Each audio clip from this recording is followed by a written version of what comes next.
Hi, Secretary General. Good to have you here. Thank you very much for making the time. Thank you very much for inviting me. I wanted to start off and actually ask you about recent leaks from the Pentagon in the United States and the degree to which I'm wondering if you think they have compromised Ukraine's military strategy or if you think they will necessitate a change in that strategy. How worried are you about that?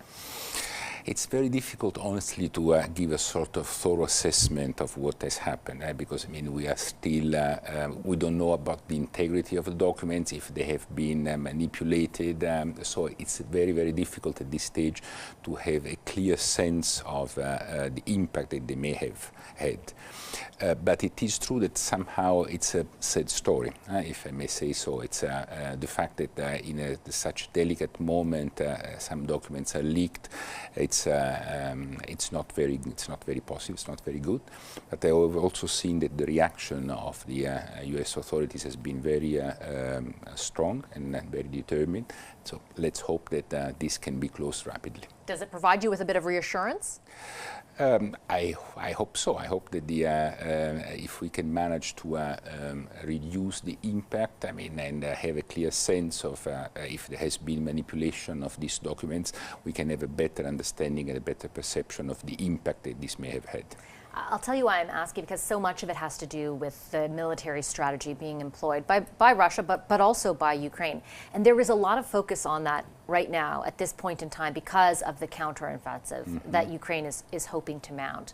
How significant, how important do you think that counteroffensive is going to be in this war? Well, I think that it will be very important. I mean, it's sad to say, but the situation on the ground will have very huge impact on the future steps in the situation in the country. And so, I mean, the way this is taking place and the strength of the counteroffensive will be a very decisive element in the coming months. How, to what degree do you think the strength of that counteroffensive will depend on the aid from allies to Ukraine, like those in Europe and here in Canada? It's what you said. It will depend very much from that. It is clear that our military support to Ukraine is essential to allow them to continue resisting the Russian aggression. And I think that we have been all in Europe, as in Canada, United States, and in other countries, very supportive of the capacity of Ukraine to defend themselves against this brutal aggression.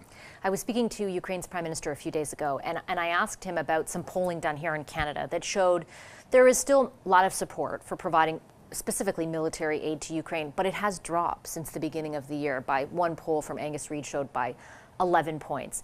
Do you have to contend with that at all in Europe, or because of your proximity to what's going on, do you find that the level of public support for providing aid has sort of maintained the position it's been at for a while? I would even say that it's going a little bit up. Really? And yeah, it's in the sense that there is now a very strong support. I mean, in all our public opinions, I'm saying generally in the 27 member states of the European Union, but there has been a very strong popular support in spite of everything, in spite of the difficulty, out of the negative impact of the war on our economies, but the support in our public opinions continues to be very strong. And what do you attribute that to? I think to a number of elements. First of all, as you were saying, an element of solidarity. I mean, the proximity, the sense that the Ukrainians wanted to get closer to the European Union, that somehow they are very close to the European Union, very close to some of our member states. And this is an element which has played a lot in this. But the other element is also the brutality of the aggression that has shown, and this continues to show, a number of cases where the way Russia has behaved has been extremely brutal on the population, on the civilian populations, on hospitals, on schools, on houses. So this has created a very strong sense of sympathy for the Ukrainian population and for their willingness and the capacity to resist. So is it accurate to say that it's not a difficult sell to continue the level of aid that most European countries are providing to Ukraine? I'm not saying that it's an easy sell. I think that we need to continue, let's say, giving and explaining to our public opinions what is happening. But I think that it is true that there is a receptive environment in the European Union, in Europe, about this. I wanted to get a sense also from you about the bounds of that receptiveness, and in particular with reference to NATO. Because again, the Ukrainian Prime Minister was here to ask for Canada's support in quote-unquote fast-tracking its ascension to NATO. There is not really unanimity in Europe on that subject. What are your thoughts on that? I mean, I think that maybe at this stage it's a little bit premature to speak about, let's say, joining alliances. But certainly there is a sense in Europe about the need to provide Ukraine with sufficient guarantees about their future. At the end of the day, all this has started because Ukraine wanted to join the EU, wanted to be closer to us, wanted to, let's say, follow a different path and a different model from the one that Putin's Russia was following. And so I think that we need to reply to this, and the European Union has done so because we have granted the status of candidates to Ukraine, so they can in future negotiate their membership to the European Union. And we will see. It's a process that will take some time. There are a number of steps that needs to be taken, so it's not going to happen tomorrow. But what I'm trying to say is that the sense of belonging to a community, the Euro-Atlantic community, the European Union on the one hand and NATO on the other, is certainly very strong in Ukraine.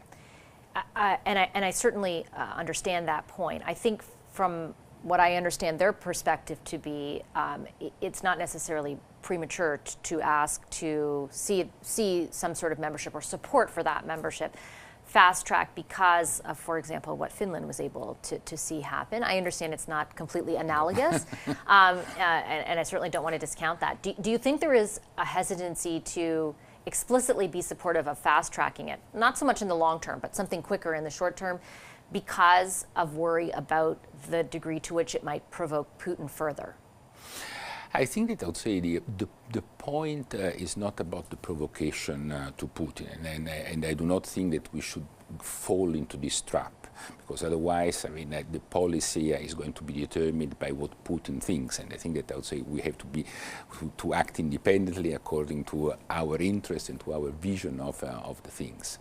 But at the same time, I also understand that in a difficult situation like the one that Ukraine is facing with the war which is waged on its territory, maybe the idea of joining a military alliance like NATO may be at this stage premature. But as you say, I think that the indication that is coming from them, it's very important. It's important that they give a sense of the direction that they want to take. And I think that we are all collectively providing them a sense that we want them to be part of an Euro-Atlantic family. How to do it, it will be a question that we'll need to discuss a little bit more thoroughly, and maybe when the situation is calming down. Okay, Secretary General, I'll leave it there. Appreciate your time today. Thank you. Thank you very much.